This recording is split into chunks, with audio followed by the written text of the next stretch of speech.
When Canada's Royal Canadian Mounted Police Force wants to find lost people, catch criminals, and uncover explosives, they call on an elite squad of Mounties. Highly trained assets with agile bodies, powerful jaws, and incredibly sharp noses. The training and selection process are rigorous and demanding. And those who ultimately make the cut never look back, because there's no assignment too tough for the K9 Mounties.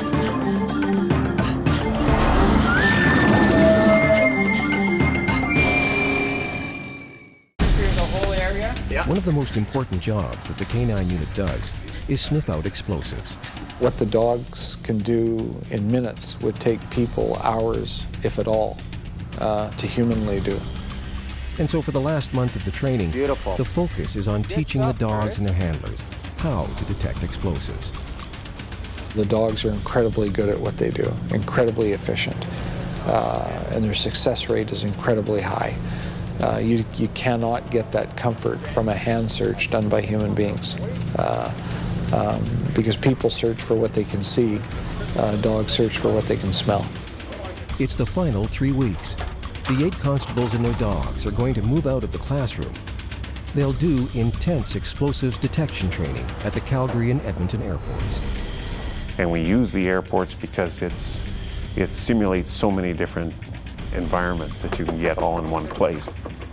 So we take them there, give them that intense 3 weeks, which is their last stressful experience at the training center when they're training explosives dogs before they head out into the real world. These dogs have to be able to detect different types of explosive odors and give a sick confirmation on it when they've located that. And the handler's got to be able to read the dog and understand what the dog is telling them. Unattended baggage will be This removed. on-site exercise takes full advantage of being in a large, confined space with a variety of different areas, some restricted, some open to the public. During airport training, explosives are planted in luggage, on planes, in terminal and cargo areas, in parked cars, and hotel rooms. The trainers plant explosives all over the airport. For the handlers, this is an important time. The work they're doing will bring together all the skills they've learned in the 85-day course, and it's the last time to practice it under the watchful eye of their trainers. It's an important part of it because the fellows are still fine-tuning the ability to handle the dog, and the dog is still fine-tuning his sequence of reactions that we want, indicating the odor, pursuing to the source, and then confirming it without, or sitting to confirm it without aggressing the hide. Is it right up under there? Well, what's he telling you? Yeah. Okay. Don't move things, Okay. okay? Because you don't know if there's a bomb hooked up to it or anything else like that. Get away from it. It's just like aggressing a hide. If things are there, go around it. You have to be at the top of your game when you're searching for explosives. So you have to be confident, and that's the whole purpose of the on-site. Through repetition, that the guys learn how to work and pattern their dogs to cover off whatever their search area may be, to be thorough enough and confident enough, and your dog to say, I've searched this area, there's nothing here, let's move on. Are you done your search? It goes up to the shovel at the intercept? Yeah, that's as far as it goes. Okay, then I'm done. Good. So you got to make sure that you, when you're detailing, get them in the ends of those pipes and stuff like that. This one was a concealed one, you know, magnifrac, tucked inside that box. Okay, so it's inside. They all hit it really, really well. So the dogs, when they're working, they have to be able to handle distractions. You have to kind of eliminate or forget about what's going on around them and focus on the task at hand.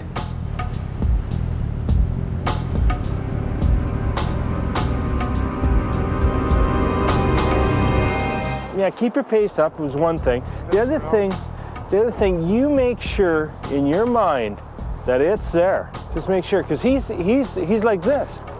He's on every one of those hides. He's already going back into the sit confirmation. That's exactly what we want. All we want is to finish it up. On this one, as soon as I took him away, he's Back, it's here. It's here, Yeah. right there. And then he kind of, The dog has been trained to sit instantly Like when it. it detects an explosive, and then it gets a reward. Sit. Tar's response here is too tentative, so Rod has to reinforce the rules. Reinforce the sit, eh? No reward until Tar completes the sit. hey, that's a boy. Come on, buddy. It takes a toll on you. It's stressful, especially when you're dealing with explosives. It's more serious, and a lot of people's lives are on the line. And you want to do well, but yeah, it's just a lot of pressure. Training at these major airports is the first time the constables are coming face to face with the weight of the responsibility they'll have when they're doing this work for real. After months of training and simulated searches, the canine handlers and their dogs are doing their final 3 weeks in 2 busy airports, Calgary and Edmonton. The focus is on finding explosives. They're learning how to search through everything, from hotel rooms to the aircraft, and what might be the most stressful of all of them, in waiting rooms and luggage carousels, working around the traveling public. What we'll do today with him is that we'll cut you loose in the airport, and you're just gonna go have fun. You're gonna get him up on different things. You're gonna get him paws up, different things like that. Just, yeah, okay? Perfect. So reinforce, stay. Reinforce the sit. Yeah. Okay, the dog indicates it. Yeah. Pop, right there. Sit. Okay. This is where the early agility training comes into play. The dogs are put on a new surface, the conveyor belt, and are confronted with moving luggage and lots of smells, and are expected to focus. Attaboy! Atta good dog! Searching luggage is a whole new chapter in explosives training. This is where the handler's technique as he guides his dog is as important as his ability to read his dog's signals. See, Dan, I think what's happening here is that we're slowing down a little bit too much and too much detail. Okay? Remember, these things are only 3 feet away from each other, okay? So, and you got air moving all throughout here. Right, you don't know where it's moving from. So keep that speed up. Don't get into sit. Okay, don't get into that. Okay, it's to the hide. Boom, sit. That was a deadly indication right there. Bang. That's it. Good boy. Good dog. Inside the terminal's public area, the dogs and handlers face more distractions, including working with the traveling public, who are not expecting to find themselves on the other end of a wet nose. In the class, when the trainers planted the explosives, it's pretty easy to figure out what the dog is doing. But a busy airport, as Constable Dion Sutton is learning, those signals aren't always crystal clear. He didn't indicate on anything else. He showed interest over there, but he never gave me a sit. He was looking for me to give him something, but he only gave me one with the bag there. And that's the only thing he indicated on, that, from my perspective. So what are you saying? Well, it's not clear. Obviously, we found something, but he didn't indicate on anything else. I can't say if explosives are here or not from anything else, but he didn't indicate on anything besides that bag. And you completed your search? I have. Okay. As they work in an airport surrounded by people, the point is driven home. This is serious work with serious consequences. People's lives count on how well they do their jobs. Who knows what can happen? So it's as live as you're going to get. So, and who knows? Anything could have happened. So it adds an extra little bit of stress, and you have your validators as well, and you know it's a test. So it's a lot of things going on in your head. In the stress of working in the busy airport, some of the handlers are forgetting their basics, like leash work. If you want them to change directions, change your direction with the snap. But don't get into this pull. Just get them going, yeah. Come on. Yeah. The very end there, after you found that first hide, your pace picked up, and it was perfect. It was better. And breathe. Oh, it's hot. You relax a little bit, he's going to relax. Yeah. They like it or not, I'm a firm believer of it. It travels down the line. Yeah. Hey, attaboy, good dog, let's go search over here. Even a confident handler like Dion is rattled in this new situation. and feels a bit off his game. It is tough. It's more pressure because the general public is there. You don't know how the general public is going to react when a dog goes over and sniffs their bag or is close to their seat. Just you and your dog working together, having fun is what you got to try and block everybody out if the people make you nervous or whatever it is. But just have fun, and if your voice reflects the fact that you're having fun, it travels down the line to him, and you're working that much better together, and you actually start having fun doing it. Because what's the big deal? You know, just do your thing. Good speed. Where we're getting into a little bit of a problem is that we're letting them allow them to linger a little bit, and over by the pop machines and stuff like that. Okay, you got food, you got different things all over, you know, different interests and stuff. Move on. I can always move back, come back to it. Yeah, that's good. If I keep it, my speed don't linger. It's a lot easier. He went to this lady's purse right here. Yeah. That's not a bad thing. Yeah. We don't want him to get on the people and expect him to jump up and lick her face. But if you say no, he's going to stop going to people's purses or bags or stuff, which for all we know might have the bomb in it, right? It's up to the K9 teams to check everything, especially obvious high potential areas like garbage cans, planters, baggage.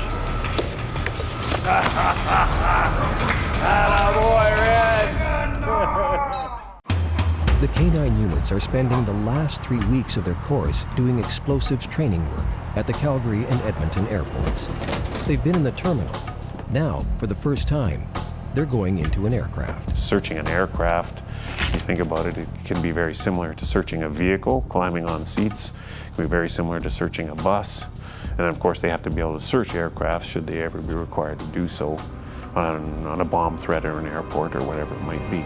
But planes are an unnatural environment for a dog. Tight spaces, row upon row of seats, armrests, and overhead bins. A bomb could be hidden in all sorts of awkward places. Back. Tony. Okay? Just practice getting them up, getting them down, getting them up, getting them down, okay?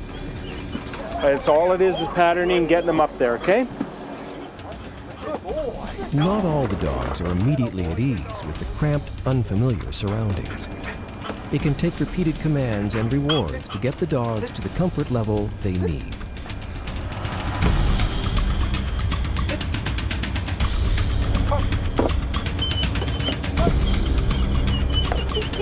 Good boy, Tony. That's good. That's good for today. That's 150 times better. Oh boy, good dog. They'll come back to this, but now it's back to the terminal for more work. This time they'll be tested with what's called a negative search. You just have to go to each search, doing the best they can, trying to locate anything or nothing. There's the one search we do, and they don't know it, where there's no explosives hides at all out there. But they don't know that. They're searching, thinking they're going to find something, and by the 15 or 20 minute mark, the sweat beads are pouring down their head because they haven't found anything and they're worried about it, but that's the real world. A negative search is nerve-wracking. If they sweep an area and the dog does not indicate, then they have to make the decision that there are no explosives there and move on. But are they confident enough in the way they've trained their dogs to be sure? It's stressful because part of the validation, there is a negative search, so when you search, there's absolutely nothing there. However, you don't know which site it can be. So you're in and you're searching and searching and you're sweating your butt off, and the dog is not giving you anything, but you're thinking for the dog, and you're like, it has to be here. And when you're doing the explosive searching, you're always finding stuff. And when you first are presented with a negative search where there's no hides, but you still have to clear the area, it's definitely, something that you have to. It's more of a mind game than it is. It's more mental than physical, for sure. You're working and you clear your area and you're out and you're looking at it thinking, did I clear everything? Because the dog hasn't indicated anything. And knowing and just having that confidence to say, we've cleared this area, the dog is not indicating any presence of explosives.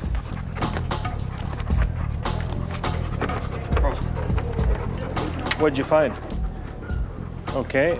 There was So were you one thinking, head slap over here that he kind of gave me, and I took him back, and then I had nothing, so I moved her off. So what did you think? About halfway through, I'm thinking, I wonder if this is negative. But that's the real world. They will have to conclude a search, possibly, and let's be honest, in Canada, we're lucky. The odds of having to encounter that kind of thing are still not that great, but they're the ones at the end that are going to have to sit there and say, my dog searched, he didn't indicate anything. You're showing interest around the center of the chairs here. But other than that, there wasn't really anything where he's flagging. Like, he's working hard, but nothing showed me that, like, where he's indicating that he's excited that he's getting older. What are you gonna tell your validator? My dog was unable to find anything? Yep. Good. It's a simple judgment call with incredible responsibility. When do constables decide that they can declare an area clean and safe? It takes confidence in themselves and in their dog. If it's not there, you can't make your dog make it appear. Like, you just have to believe that you've searched and understand that you've covered your area, you've put the dog in every area possible, and to know when to say, okay, enough's enough, there's nothing here. My dog's not indicating any presence of explosives. Are you starting to sweat? Was I? Yeah. I was starting to. Especially when in here he was showing me some interest, so I brought him down to the center of it, and I'm thinking, oh. And when I started getting more into there, and he's got nothing in here and there, right. Probably a negative search. And if he's not indicating whether it be a track, an article, or or explosives, it's knowing that if it's there, he's going to indicate it. If it's not there, there's going to be no indication. And I have 100% faith in my dog. So when he's not showing me something, I believe him. It's down to the final few days of training for this year's class of the K9 team. They've spent the last 3 weeks on site at 2 busy airports, practicing searching and sniffing out explosives. Up until now, they've been guided by their trainers. But now the trainers take a step back and watch to make sure that the handlers and their dogs are ready to graduate. And the trainers' last piece of advice? The same as the first piece of advice they gave the constables at the start of the course 6 months ago. You have to trust your dog, trust your training. It's, again, what we remind them. Trust your dog and trust your training. Just go out and do your thing. It's at this point that all bets are off, and the trainers do their best to throw some things at the dogs and handlers to really test their confidence level. I have a few tricks up my sleeve that I like to do with the guys, and the whole purpose of that is to learn to trust your dog. You know, just don't try to overread the situation. Just read your dog and pay attention to what he's telling you. For this exercise, plastic explosives are hidden in a banana peel. Timo has to sniff out an almost odorless explosive wrapped in a very fragrant peel. And how will Curtis react when his dog indicates a banana? All it is just a big hunk of Semtex. Oh, when he sat on it, that was weird. I can see him eating the banana, but when he sits. Good boy. There's certainly, it's human nature to have doubt in something, but from my experience, and even my experience working a dogs myself, being out there in the field, and when you're questioning a dog, are we here, is this the right thing? Sure enough, 10 out of 10 times, the dog was right. Through the levels of training, like, you're introducing different odors of explosives. And the dog's proven that he recognizes the hide, or he's scent recognition, and he's going to indicate it. There's not so much pressure anymore because the dog has proven over numerous days and hundreds of hides that he's capable of doing it. I think you're doing a great job if towards the end of training you're there as basically as an observer as opposed to a teacher, and that's what's the nice thing to see. He was a little apprehensive at first, but with his drive and all that, once he realized he was searching, once he realized that there could be an explosive substance on the plane, he quickly overcame whatever nervousness he had. Again, we were in so many different planes and so many different areas that he got used to planes right away. When I just sit back and allow the dog room to work and not crowd him and be able to watch and read his reactions, you're going to do nothing but succeed. In the final 3 weeks, working in busy airports, the constant practicing, repetition, and guidance from their trainers came together. The handlers progressed from tentative students to confident handlers. Well, that's what it's all about. That's what you want to see. You want to see these guys, you know, by the time they leave here, they have the confidence that they're on top of the world and nothing will faze them. Once they've graduated, the K9 units become part of the explosive profile in Canada. Called out to serve as part of the Prime Minister's detail, or for major events like the Vancouver Olympics or the G20, and when VIPs and royalty visit. And they become part of one of the most admired units in law enforcement.